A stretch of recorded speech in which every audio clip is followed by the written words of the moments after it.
Assalamualaikum warahmatullahi wabarakatuh.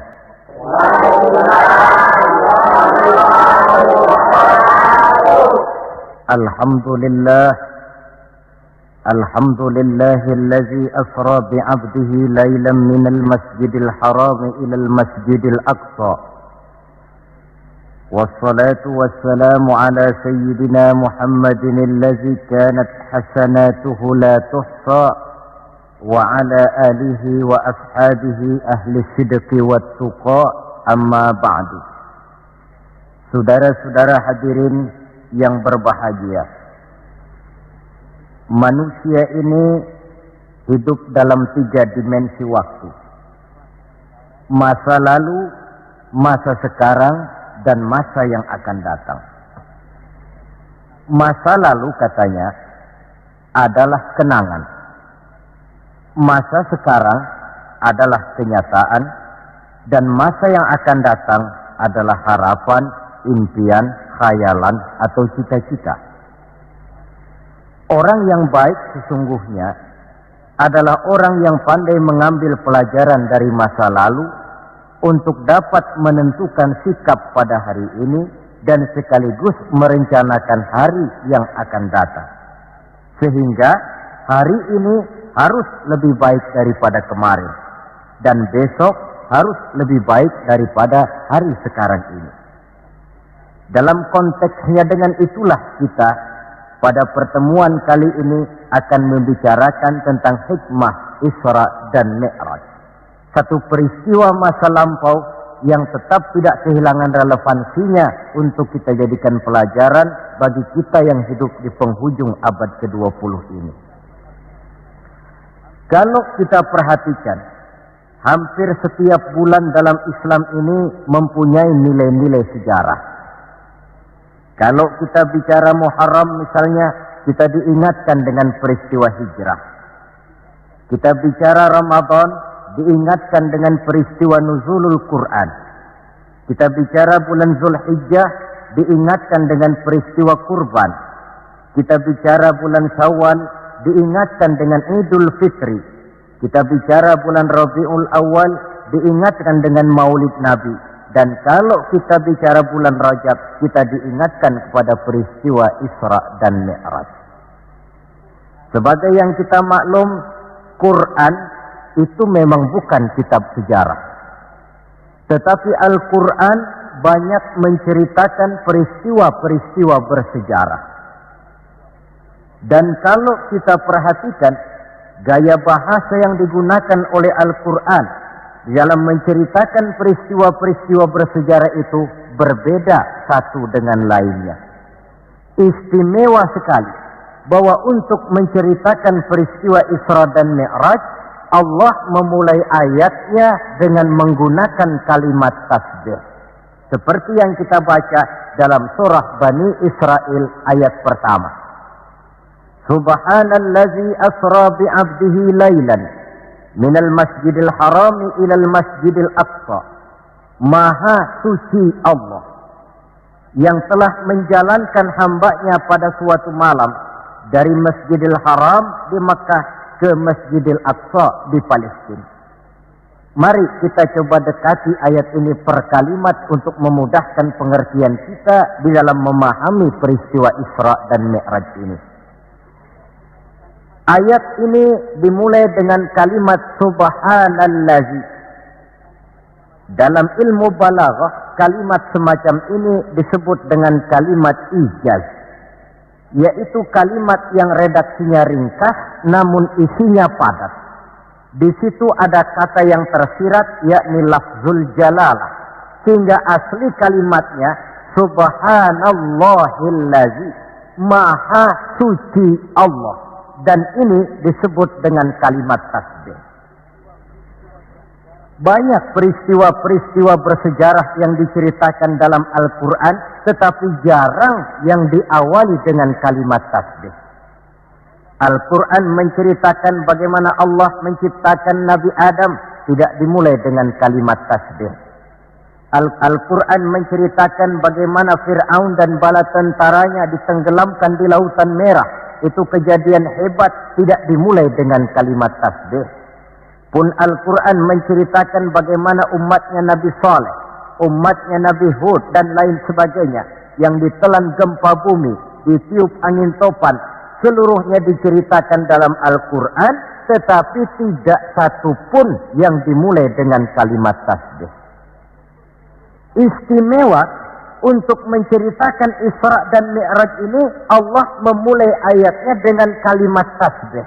Subhanallazi, maha suci Allah.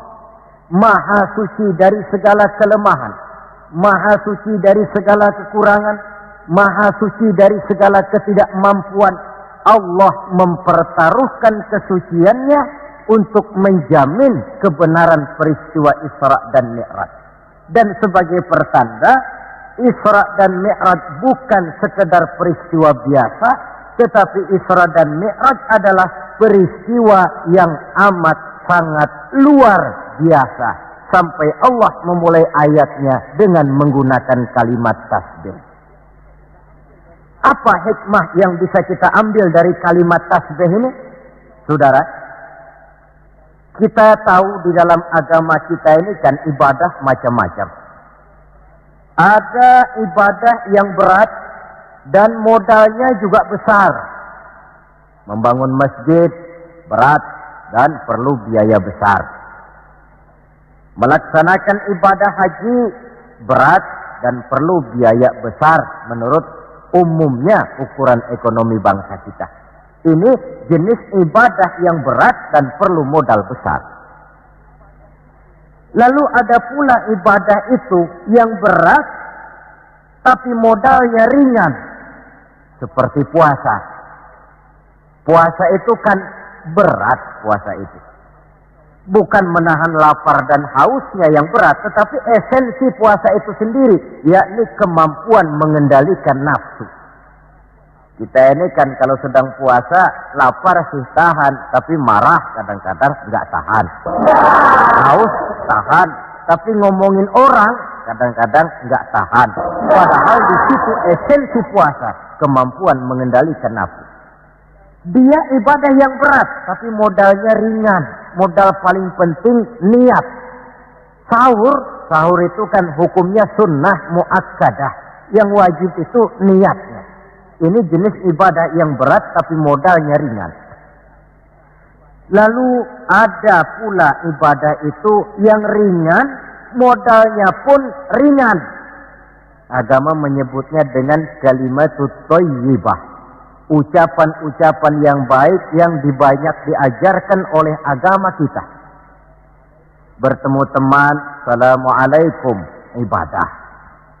Memulai pekerjaan, bismillahirrahmanirrahim, ibadah.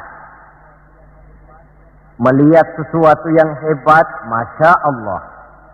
Melihat sesuatu yang luar biasa, subhanallah. Terkejut, astaghfirullah.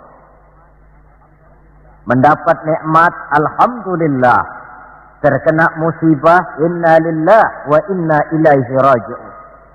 Ibadah dengan modal yang ringan berupa mengucapkan kata-kata yang baik yang banyak diajarkan oleh agama kita. Ini kan ringan. Orang tidak perlu syarat toharoh, orang tidak punya wudhu itu istighfar boleh. Tidak punya wudhu itu baca sholawat boleh. Membiasakan ucapan-ucapan yang baik di dalam kehidupan. Itu hikmah yang kita ambil dari kalimat subhanallah. Kalimat selanjutnya asra. Maha suci Allah yang telah menjalankan. Asal kalimat asra ini sara yasiru. Lalu dibentuk dalam bentuk majhul menjadi asra yusri isra'an. Maha suci Allah yang telah menjalankan. Segera nampak dari ayatnya, saudara-saudara, bahwa dalam peristiwa Isra dan Mi'raj itu yang aktif sebenarnya Allah. Nabi pasif. Allah yang menjalankan, Nabi yang dijalankan. Orang dijalanin tentu terima beres, namanya juga dijalanin. Maka tidak heran kalau beliau berangkat dari Mekah kemudian menuju Masjidil Aqsa di Palestina. Dari sana naik ke langit pertama, 2, 3, 4, 5, 6, 7. Dari sana naik lagi ke Rafraful Akhdar, sampai ke Sidratil Muntaha, sampai di bawah Aras, menerima perintah sholat, melakukan kunjungan ke surga dan neraka, kembali lagi ke Mekah tidak lebih daripada sepertiga malam. Kok bisa ya? Kalimatnya Asra. Allah yang menjalankan, Nabi yang dijalani. Tentu saja karena dijalankan, beliau lalu terima beres. Andai kata Rasul berjalan sendiri, terang beliau tidak akan mampu menempuh jarak yang demikian jauh dalam waktu yang relatif singkat. Artinya, di dalam memahami peristiwa Isra dan Mi'raj ini, yang dipakai bukan logika intelektualitas manusia, tetapi logika kemahakuasaan yang mutlak dari Allah Subhanahu wa ta'ala. Satu contoh kecil. Saya satu hari berangkat ke Bogor. Jam 9 saya berangkat dari rumah, ambil baju di lemari, saya pakai. Berangkatlah saya ke Bogor. Saya tidak tahu kalau di kantong baju saya ada semutnya. Saya pun berangkat ke Bogor. Jam 10 sampai di Bogor, setengah 11 urusan selesai, kembali lagi ke rumah, setengah 12 sudah sampai di rumah. Baju saya buka, saya gantung kembali di lemari, semutnya keluar dari kantong, cerita sama teman-temannya. Saudara-saudara bangsa semut, percayalah saya baru saja pulang dari Bogor. Kata temannya, jam berapa kau berangkat? Tadi jam 9. Lalu setengah 12 sudah sampai lagi di sini. Iya. Temannya yang berpikir menurut logika semut, mana mungkin percaya. Tentu akan berkata, bagaimana mungkin mut? Badanmu begitu kecil, jalanmu begitu lambat, masa ke Bayoran Bogor jam 9 berangkat, setengah 12 sudah pulang lagi. Temannya tidak tahu, semut bukan jalan sendiri, tapi nyempeng di kantong saya. Dahulunya Abu Jahal, Abu Lahab, dan abu-abu lainnya, itu mikirnya pakai logika manusia. Ya jelas toh, peristiwa ini tidak akan bisa dicernakkan oleh logika. Karena itu kalau sedikit orang mau merenungi ayatnya, tidak terlalu sulit memahami Isra dan Mi'raj. Dia kehendak Allah, bukan kehendaknya Rasulullah Sallallahu Alaihi Wasallam. Ini kalimat Asra. Kemudian kalimat bi'abdihi, Maha suci Allah yang telah menjalankan hambanya. Kenapa kok Allah memakai kalimat tidak langsung? Kan lebih enak saja kalau Allah bilang misalnya, Subhanallazi asra bi Muhammad, Maha suci Allah yang telah menjalankan Muhammad. Begitu saja, kenapa sih? Kenapa harus pakai bi'abdihi, Maha suci Allah yang telah menjalankan hambanya? Pakai kata-kata hamba. Apa maksudnya? Nah, di dalam kalimat hamba ada dua data. Data pertama, kalimat hamba di sini menjelaskan bahwa Nabi Muhammad itu Isra dan Mi'raj dengan roh dan dengan jasad sekaligus. Sebab apa? Orang hanya dipanggil hamba kalau punya roh dan punya jasad. Jasad tanpa roh namanya mayit. Roh tanpa jasad gentayangan, mungkin namanya pocong. Orang dipanggil hamba tentunya lengkap jasad dan roh sekaligus. Karena itu kalimat bi'abdihi sudah merupakan jawaban Isra Mi'raj terjadi dengan jasad dan dengan roh. Itu data pertama. Data yang kedua, kalimat bi'abdihi ini menjelaskan bahwa Nabi Muhammad itu oleh Allah benar-benar telah diakui sebagai hambanya. Maka lalu dipanggil hamba dalam ayat ini. Saudara mungkin lalu bertanya, Kalau cuma sekedar urusan itu, apa kita ini bukan hamba Allah? Ya tentu, kita ini hamba Allah. Kata siapa? Kata kita. Kalau kata kita, namanya mengaku. Orang mengaku tentu boleh-boleh saja, namanya ngaku. Cuma diakui atau tidak, ini yang jadi masalah. Saya bisa saja berkata, saya kenal dengan Bapak Presiden. Tapi yang jadi masalah, apakah Bapak Presiden juga kenal dengan saya? Dengan kata lain, kalau kata-kata hamba Allah keluar dari mulut manusia, nilainya murah. Kenapa murah? Sebab itu pengakuan. Tapi kalau keluar dari Allah sendiri, itu yang mahal. Maksudnya bagaimana? Berapa banyak manusia di dalam hidup ini, mulutnya berkata saya hamba Allah, tapi perbuatannya membuktikan dia hamba dunia, hamba nafsu, budak jabatan, budak pangkat, budak harta. Tidak sesuai antara ucapan dengan perbuatannya. Dari kalimat bi'abdihi ini kita ambil hikmah. Sekali kita menjadi hamba Allah, jangan menghamba kepada yang selain Allah. Sebab syahadat yang kita ucapkan punya konsekuensi. Asyhadu an la ilaha illallah. Saya bersaksi tidak ada Tuhan melainkan Allah. Maka itu berarti saya tidak akan menyembah kecuali hanya kepada Allah. Saya tidak akan pernah takut kecuali hanya kepada Allah. Saya tidak akan pernah minta tolong kecuali hanya kepada Allah. Saya tidak akan menggantungkan hidup kecuali hanya kepada Allah. Saya tidak akan pernah takut kecuali hanya kepada Allah. Konsekuensi yang logis daripada ucapan kalimat syahadat itu. Sekali kita menghamba kepada Allah, jangan menghamba kepada yang selain Allah. Adapun Nabi sebelum dipanggil bi'abdihi dalam ayat ini, kita baca dari sejarah tahun-tahun sebelum beliau dipanggil dengan kalimat bi'abdihi, tahun kelabu, amul huzni dalam sejarah itu, tahun duka cita. Beliau ditinggal oleh paman tercinta Abu Thalib. Setelah paman tercinta meninggal, istri tercinta pun wafat, Khadijah. Wafat kedua pelindung ini makin meningkat gangguan kafir Quraisy. Dihina, dicemoohkan, dicaci maki, dilontari dengan kotoran unta, bahkan akan diancam untuk dibunuh. Lulus menghadapi semua itu, Allah panggil beliau bi'abdihi. Seolah-olah Allah mengatakan, Muhammad itu betul-betul hambaku, tidak bergeser nilai kehambaannya apapun yang menimpa dia. Saudara hadirin yang saya hormati, ini kalimat bi'abdihi.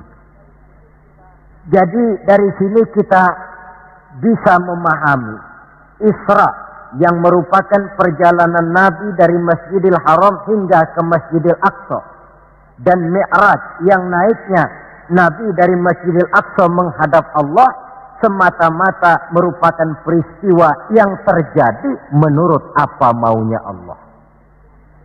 Nah, kemudian apa tujuan daripada Isra dan Mi'raj itu? Hakikatnya cuma Allah yang tahu tentu. Namun kalau kita lihat di penghujung ayatnya, kita akan menemukan kalimat linuriyahu min ayatina.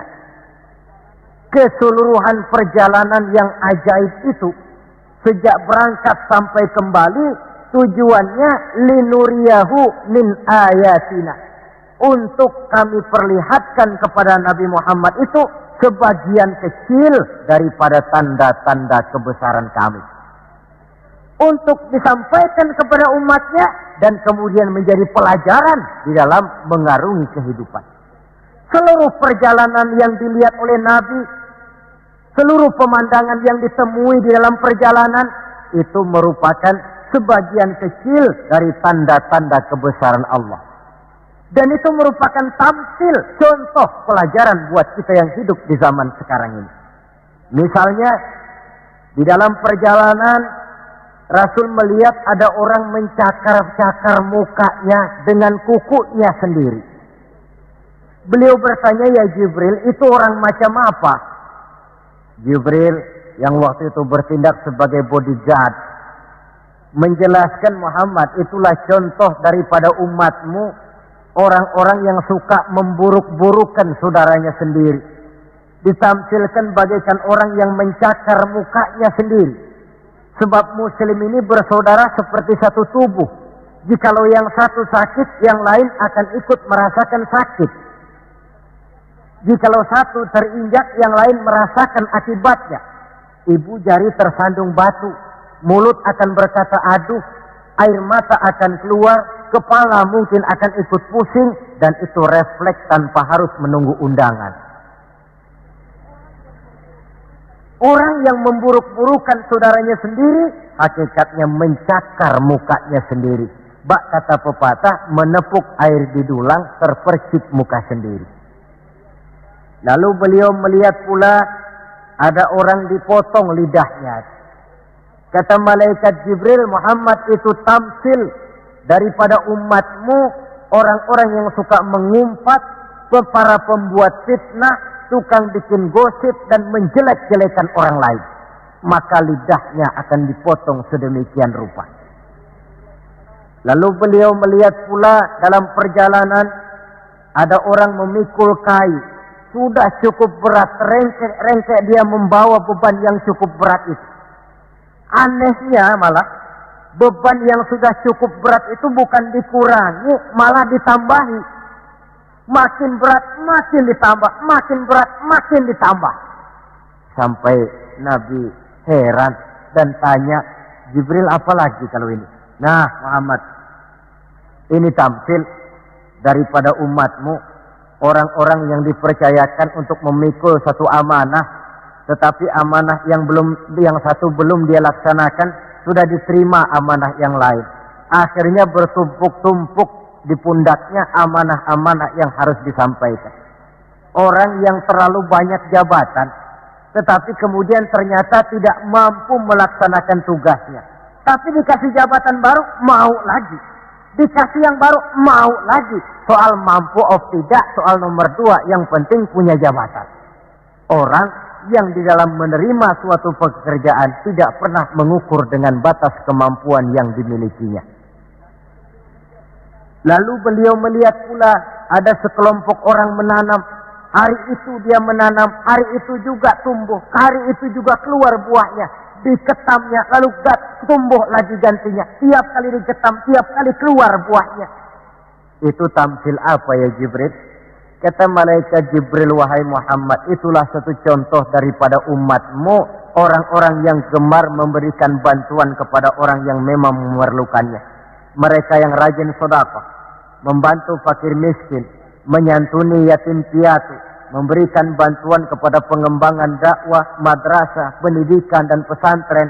Hakikatnya mereka mengeluarkan uang, tetapi hakikatnya itu adalah untuk kepentingan diri mereka sendiri.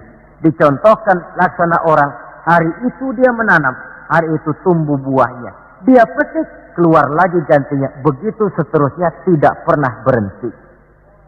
Jadi orang yang rajin bersedekah, senang memberikan bantuan kepada mereka yang memerlukannya, pada hakikatnya adalah orang-orang yang tidak pernah merugi barang sedikit pun. Malah milik kita yang sebenarnya adalah apa yang sudah kita belanjakan di jalan Allah. Uang kita di kantong kita adalah uang kita hari ini. Besok barangkali uangnya sopir taksi. Uang yang ada di dompet, uang kita hari ini. Besok barangkali uangnya tukang rokok. Uang kita yang sebenarnya, apa yang sudah kita belanjakan di jalan Allah. Baik dalam bentuk zakat, infak, sedekah, dan lain sebagainya. Tentu banyak peristiwa yang dilihat oleh Nabi di dalam perjalanan yang seluruhnya merupakan pertanda kebesaran dari Allah Subhanahu wa Ta'ala. Nah, saudara, kemudian di antara tujuan Isra dan Mi'raj, di samping memperlihatkan sebagian kecil tanda kebesaran Allah, menerima perintah sholat. Dari segi menerimanya saja sholat itu sudah istimewa. Coba kita lihat. Allah perintah kita puasa. Cukup turun ayat. Ya ayyuhalladzina amanu kutiba alaikumusiyam. Cukup turun ayat.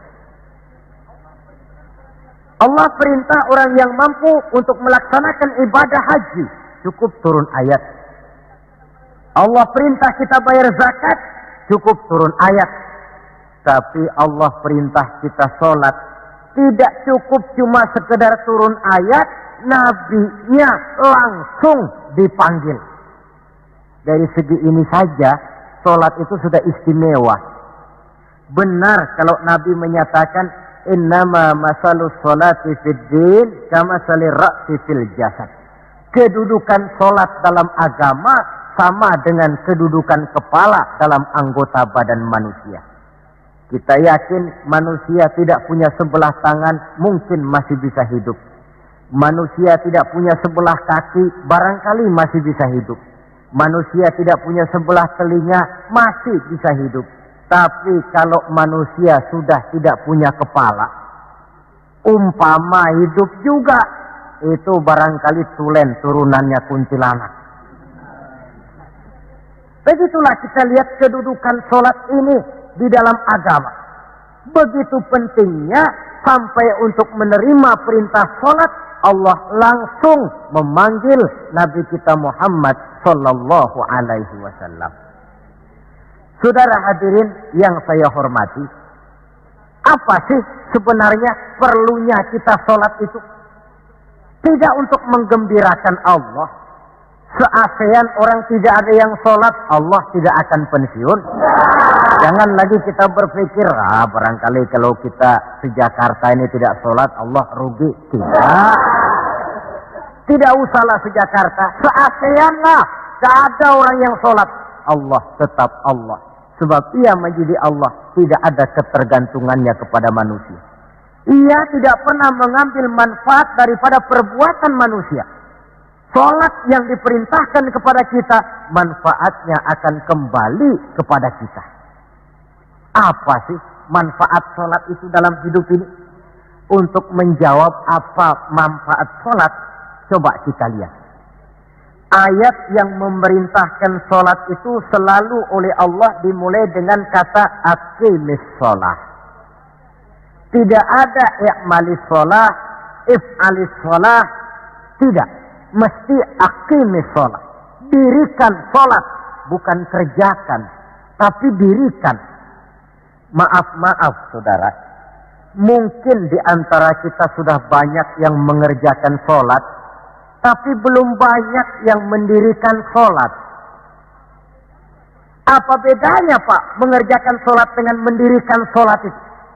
Kalau mengerjakan sholat itu cuma asal sekedar gugur kewajiban.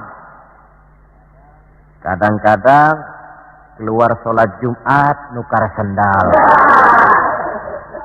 Mentang-mentang khotibnya khutbah, saudara-saudara kaum muslimin, ambillah yang baik, tinggalkan yang buruk.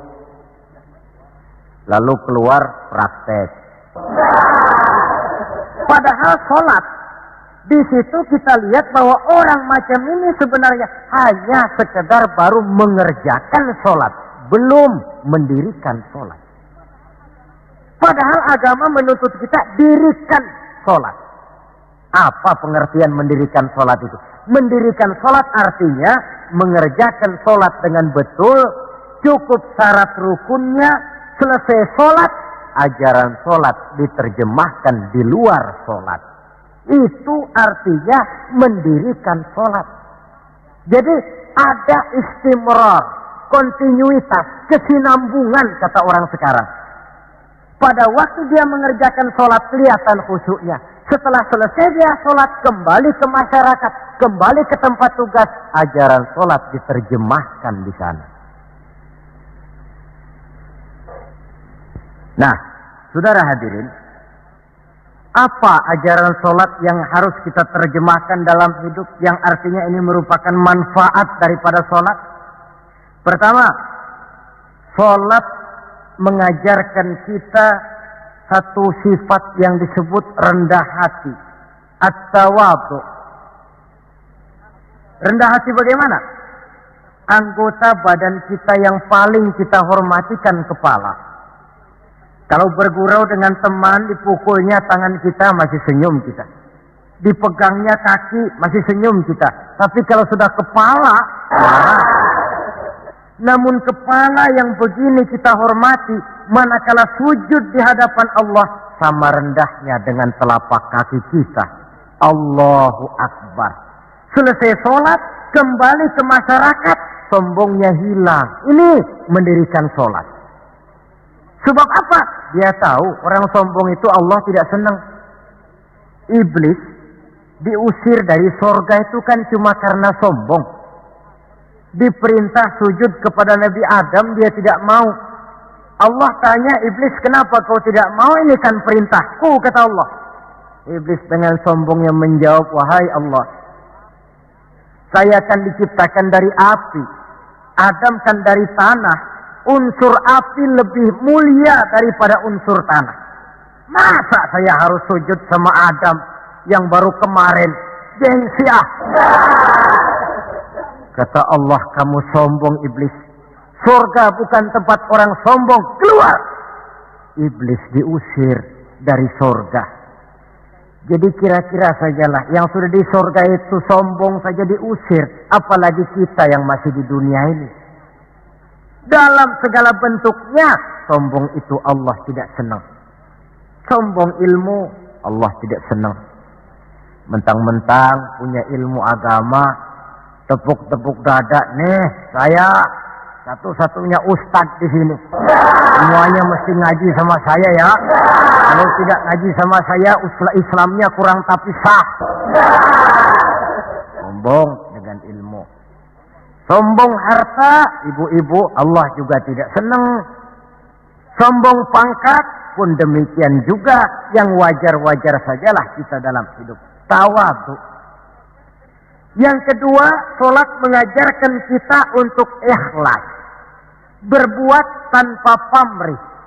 Kalau sudah Allahu Akbar, itu sudah karena Allah. Orang mau puji atau tidak, mau tahu atau tidak, mau dengar atau tidak, yang penting Allah. Tertanam keikhlasan. Bagaimana orang yang ikhlas dalam berbuat itu? Maaf. Orang yang ikhlas dalam berbuat itu seperti orang buang air besar. Saudara, kalau saya tanya, pagi-pagi buang air besar itu ikhlas apa tidak? Walaupun malam saudara habis makan enak, sate, opor ayam, buahnya anggur, apel, besok pagi dibuang, ikhlas. Tidak pernah ditengok-tengokin. Begitu jatuh lalu dilihat, ini jangan-jangan satenya ini, tidak. Sudah jatuh ya sudah, kurelakan di kau pergi. Berbuat tanpa pamrih, yang penting Allah. Ini mendirikan sholat. Yang ketiga, ini saya kira yang banyak dicari orang sekarang. Sholat itu memberikan ketenangan dalam hidup. Ketenangan bagaimana? Kita manusia hidup ini kan punya ambisi dan emosi. Yang orang lain punya, kita kepengen. Yang orang lain bisa, kita kepengen. Itu wajar, namanya manusia mesti punya emosi. Tapi emosi yang membludak tanpa dinetralisir akan bisa menimbulkan psikosomatik. Di mana manusia disiksa oleh perasaannya sendiri. Cobalah. Kadang-kadang dia lihat tetangganya beli televisi berwarna. Tetangga yang sebelah meriang. Enggak diapa-apain, meriang. Tetangganya malah makin kaya, besok beli kulkas. Wah, dia makin gawat, opnam, masuk rumah sakit. Di rumah sakit dapat kabar tetangganya beli mobil, wah mati dia. Disiksa oleh perasaannya sendiri. Orang yang sholat lain. Jam 11 siang lihat tetangga bawa TV berwarna baru. Temperatur naik, panas, wajar. Datang waktu zuhur, kutub-kutub badan yang panas karena lihat tetangga bawa TV baru, didinginkan oleh air wudhu. Begitu terkena air wudhu, temperatur turun, adem. Selesai wudhu, menghadap ke arah kiblat, usolli fardhu zuhri, Allahu Akbar, Allah yang maha besar. Temperatur makin turun ke titik nol, titik netral. Sebab apa?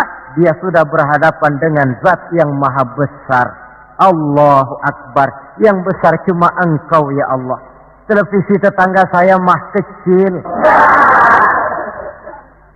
Itu sebabnya Nabi pernah mengisyaratkan tanda orang bahagia itu dalam urusan dunia dia lihat ke bawah, tapi dalam urusan akhirat, dalam urusan agama dia melihat ke atas. Kalau dia punya mobil, dia berkata, Alhamdulillah kita ini punya mobil, tetangga sebelah cuma punya motor.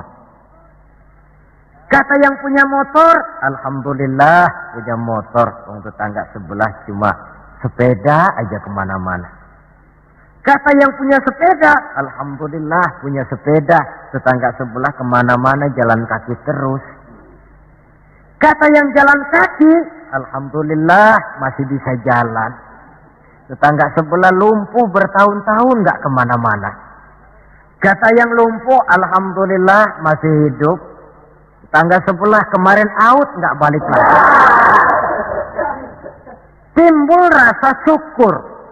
Lalu dalam urusan akhirat, agama melihat ke atas. Kalau dia bisa jaga sholat yang 5 waktu, kenapa saya tidak? Kalau dia bisa baca Quran, kenapa saya tidak? Kalau dia walaupun hidup sederhana berani membantu pembangunan masjid, musola, madrasah, kenapa saya yang lebih kaya tidak? Timbul keinginan untuk mencontoh. Mencontoh orang dalam ibadah menimbulkan kepuasan batin. Sebaliknya, mencontoh orang dalam urusan harta menimbulkan rasa penasaran, hasud, dengki, tidak senang melihat orang lain mendapat nikmat, dan paling akhir disiksa oleh perasaannya sendiri. Ketenangan dalam hidup, ketenangan dalam rumah tangga tercipta karena sholat. Cobalah, kalau seorang istri, suami ahli sholat, istrinya sholat, jam 4 bangun, dibangunkan istrinya, Bu, mari sudah menjelang subuh, ayolah kita ambil air wudhu, berangkat. Selesai dia ambil air wudhu, dia sunnah qobliyahnya 2 rakaat. Kalau dekat ke musola masjid, jamaah ke musola masjid. Kalau jauh, jamaah di rumah. Nikmat rumah tangga muslim itu. Si suami jadi imam, istri jadi makmum. Suami takbir, istri takbir. Suami ruku, istri ruku. Suami sujud, istri sujud. Selesai sholat, Assalamualaikum warahmatullah. Assalamualaikum warahmatullah. Si istri mencium tangan suaminya, Bang, kalau tadi siang banyak dosa saya, maafkan Bang. Nikmat rumah tangga muslim tercipta karena sholat. Suatu hari bertengkar, cang ceng cong hang heng hong, ribut suami istri. Datang waktu zuhur, kata suaminya, Bu, waktu zuhur sudah datang. Pertempuran kita hentikan sebentar. Gencatan senjata mulai. Ayo kita sholat. Ayo kau jadi imam lah. Suami jadi imam, istri jadi makmum. Biar monyong-monyong dikit, sholat. Sholat. Assalamualaikum warahmatullah. Assalamualaikum warahmatullah. Si suami menoleh ke belakang. Bu, kalau memang masih penasaran, terusin yuk. Saya kira kalau memang masih terus juga, itu memang dasar ahli bertengkar. Sudah profesional itu. Pakai sholat juga tidak mempan, bagaimana pula dengan yang lain. Sholat membawa ketenangan dalam hidup pribadi, berumah tangga, bahkan bermasyarakat sampai kepada bernegara. Inilah makna inna sholata tanha anil fahsya'i wal munkar. Sholat yang didirikan dengan betul mampu mencegah manusia daripada perbuatan yang keji dan munkar. Saudara hadirin yang saya hormati, dengan demikian maka sholat adalah keperluan kita, bukan keperluannya Allah. Dan waktunya sudah diukur sedemikian rupa. Coba lihat, antara subuh dengan zuhur itu intervalnya panjang. Sebab apa? Allah juga tahu di situ jam-jam sibuk.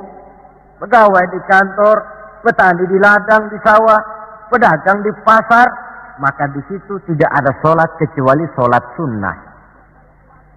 Bekerja kita dari pagi sampai siang sampai udara panas, timbul stres. Datang refreshing, istirahatlah, jangan diporsir, ademi dengan wudhu, lalu sholat zuhur. Selesai sholat zuhur, kembali lagi ke tempat tugas. Antara zuhur dengan asar, intervalnya lebih pendek. Sebab apa? Dalam udara panas, kerja cepat melelahkan.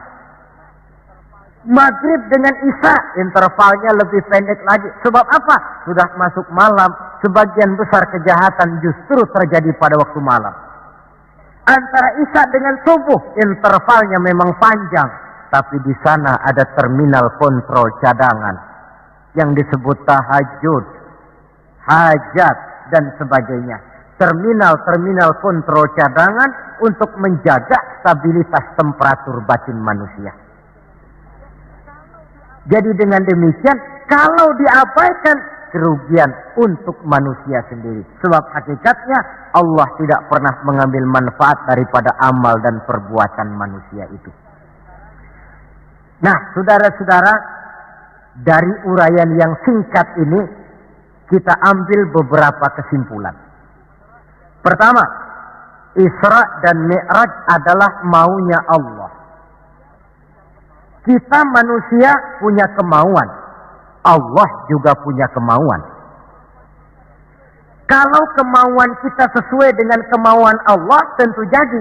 Kalau tidak, ya tidak, maunya Allah yang jadi, bukan maunya kita. Nah, agar mau kita dimaui Allah, caranya bagaimana? Mudah saja, ikuti apa maunya Allah, nanti dia ikuti maunya kita. Dekati Allah, nanti dia dekat dengan kita. Kalau dekat, fasilitas tentu dikasih. Kalau kita dekat sama lurah saja kadang-kadang dapat fasilitas kan. Dekat dengan orang-orang tertentu bisa mendapat fasilitas. Dekat dengan Allah, demikian juga adanya. Sarana komunikasi yang paling efektif untuk mendekati Allah, sholat adanya.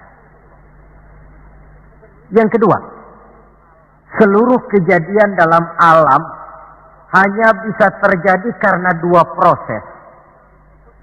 Pertama yang disebut proses kauniyah, yaitu seluruh kejadian yang terikat oleh hukum kausal, hukum sebab akibat.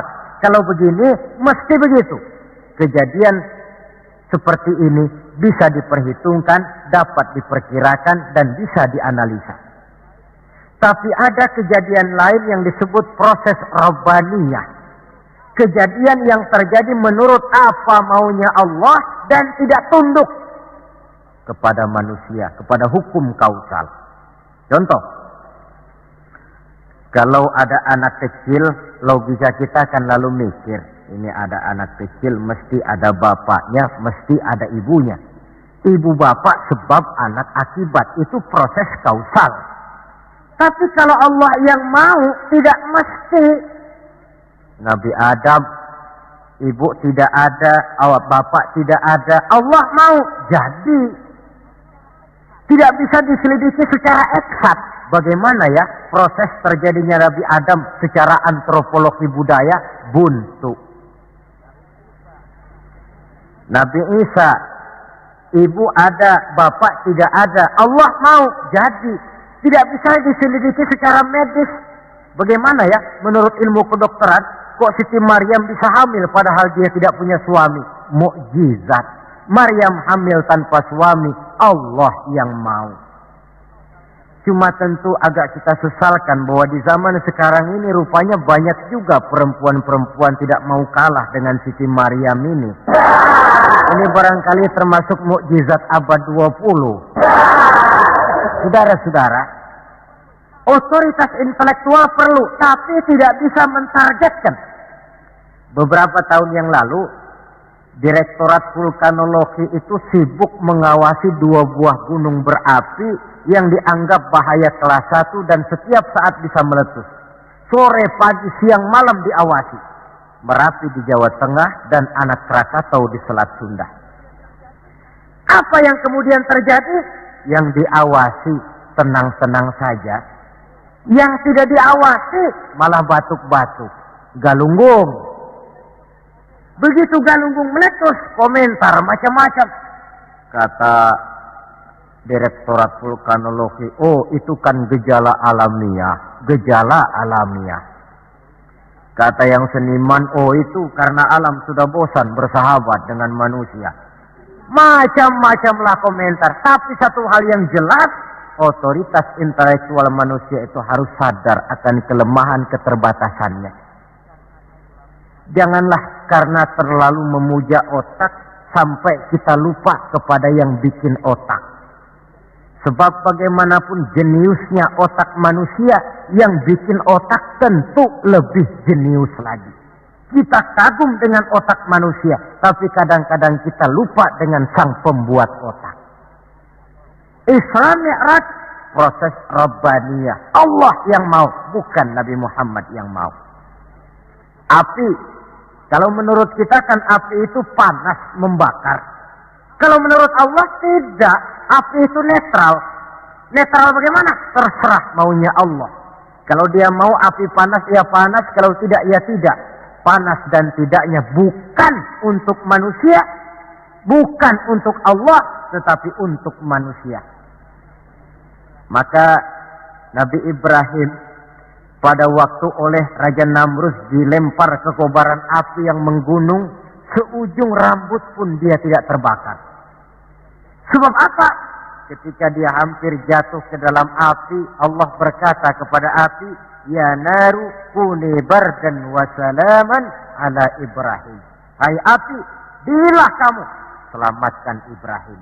Api tunduk kepada maunya Allah, seujung rambut pun Nabi Ibrahim tidak terbakar, malah kedinginan di tengah kobaran api.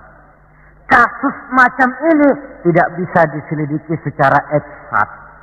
Bagaimana kok Nabi Ibrahim itu enggak kebakaran di dalam api? Oh, barangkali baca ayat itu tuh yang tadi itu. Saudara boleh coba. Bacalah, ya narukuni bardan wa salaman alayya. Masuk saudara ke dalam api, insya Allah mateng. Kalau potongan kita, sebab yang kita mau itu belum tentu Allah mau. Kalau yang kita mau Allah mau, tentu jadi. Kalau tidak, tidak. Isra Mi'raj sekali lagi, peristiwa Rabbaniyah dan bukan peristiwa kauniyah. Logika di dalam memahaminya bukan logika intelektual, tetapi logika kemahakuasaan yang mutlak dari Allah Subhanahu wa ta'ala.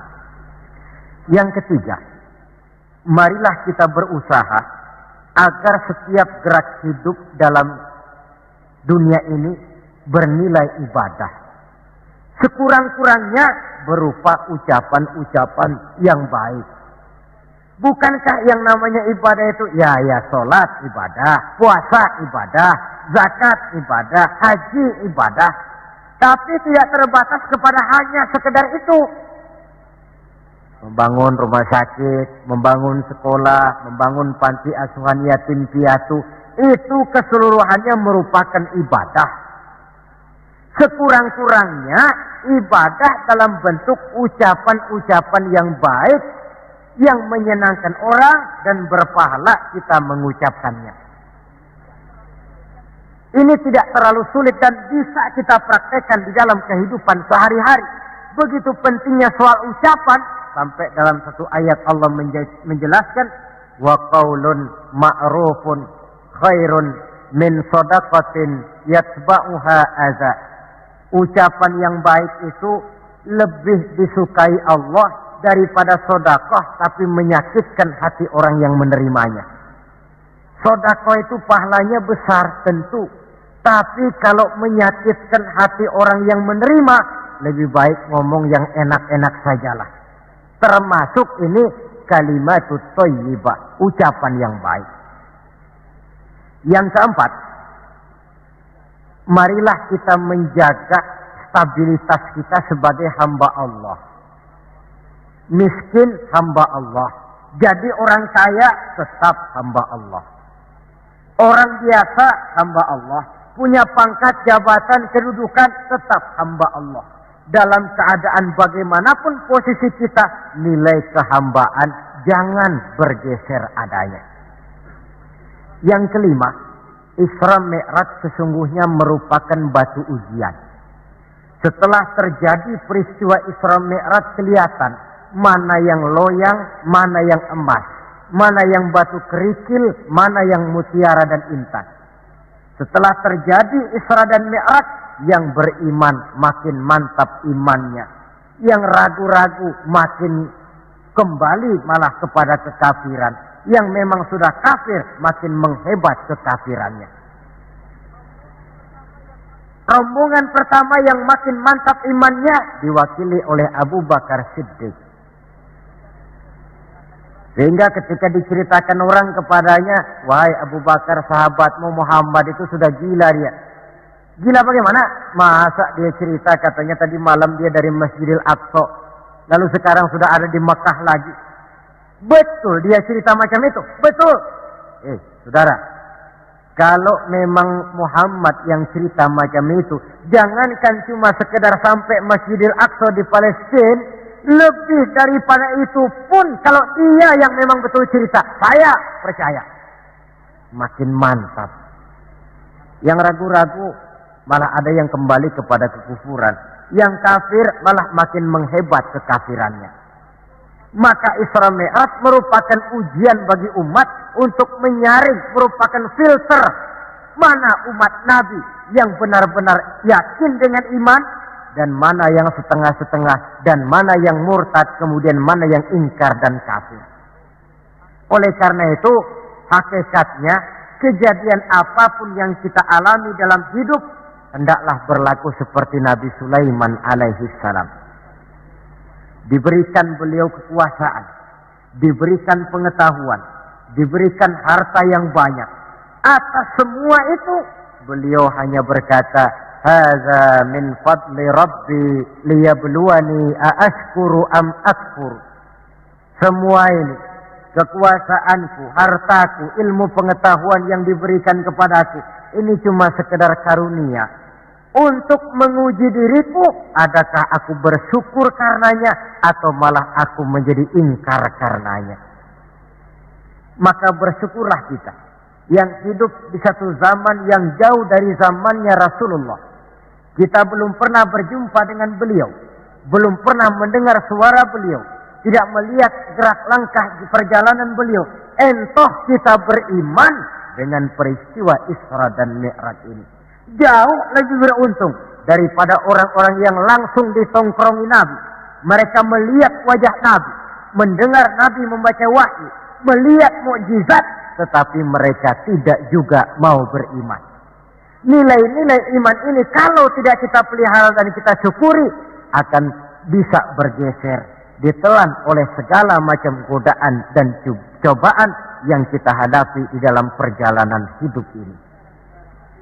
Saudara-saudara hadirin yang saya hormati, dengan begitu maka Isra dan Mi'raj dengan segala kejadian yang ada di dalamnya, sekali lagi merupakan bukti kemahakuasaan yang mutlak dari Allah dan kelemahan serta keterbatasan dari kemampuan yang dimiliki oleh manusia. Membicarakan Isra dan Mi'raj artinya bercermin di dalam perjalanan yang luar biasa itu. Bercermin apa? Bahwa pengetahuan manusia, taruhlah dia sudah melanglang buana ke ruang angkasa, tapi masih terbatas kepada alam yang fisika, dan itu pun sedikit sekali. Belum dia menyeberang ke alam metafisika. Kekayaannya, apalah artinya kekayaan manusia ini? Jabatan barangkali, kita semua sadar bahwa pangkat yang paling tinggi sebenarnya kan pensiun. Titel yang paling akhir tidak lain adalah almarhum. Setiap kita akan berjalan ke arah itu, sehingga tidak terkena apa yang diingatkan Allah. Kalla innal insana la yatgha ar-ra'ahu istaghna. Manusia itu mudah lupa diri manakala melihat dia sedikit mampu, kaya, berkuasa, pandai, mudah lupa diri. Cobalah lihat Berapa banyak orang-orang yang tadinya sudah adil, berjuang menegakkan keadilan, namun di tengah jalan dia bisa berbalik meluncur menjadi orang yang justru menginjak-injak keadilan itu sendiri. Berapa banyak orang-orang yang tadinya sudah benar, berjuang menegakkan kebenaran, atau sekurang-kurangnya berniat untuk membela kebenaran, tapi di tengah jalan dia bisa berbalik menjadi orang yang justru hanya mau benar sendirian, walaupun tidak benar bagi orang lain.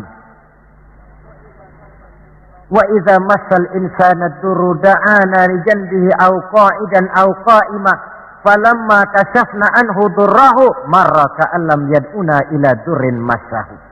Kalau manusia ditimpa kesulitan, dia bermohon kepada Allah supaya dihilangkan kesulitan, baik pada waktu berdiri, sambil berbaring, sambil tidur. Manakala kesulitan sudah dihilangkan, marra ka'an lam yad'una ila durrin massahu, dia pun berjalan dengan sombongnya, seolah-olah belum pernah minta tolong kepada Allah. Ini kecenderungan manusia.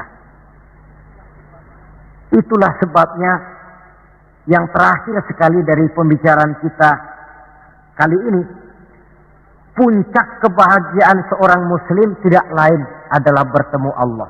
Bagaimanapun nikmatnya masuk surga, kalau diukur dengan bertemu Allah, masih jauh lebih nikmat bertemu Allah. Nabi di puncak perjalanan Mi'raj bertemu Allah, tapi pertemuan itu diawali dengan berbagai macam cobaan, ujian, fitnahan, sampai kepada ancaman akan dibunuh. Paling akhir beliau mendapat perkenan bertemu Allah, puncak kebahagiaan hidup yang belum pernah diberikan kepada seorang pun manusia, baik sebelum atau sesudah beliau. Jadi begitulah seperti pepatah bilang, habis gelap mesti terbit terang. Inna ma'al usri yusra. Di balik segala kesulitan itu, insya Allah akan menunggu kemudahan. Kesulitan adalah bagian daripada hidup. Bukan untuk ditakuti, tetapi untuk dicarikan jalan keluar bagaimana pemecahannya. Saudara, inilah pembicaraan kita pada pertemuan ini. Walaupun selintas, mudah-mudahan bisa memberikan gambaran tentang Isra dan Mi'raj yang pada gilirannya akan memperkuat nilai-nilai keimanan kita dalam rangka melaksanakan apa yang diperintah Allah dan menjauhi apa yang dilarangnya. Terima kasih banyak atas perhatian saudara. Mohon maaf atas segala kekurangan. Usikum wa iyaya bitaqwallah. Wassalamualaikum warahmatullahi wabarakatuh.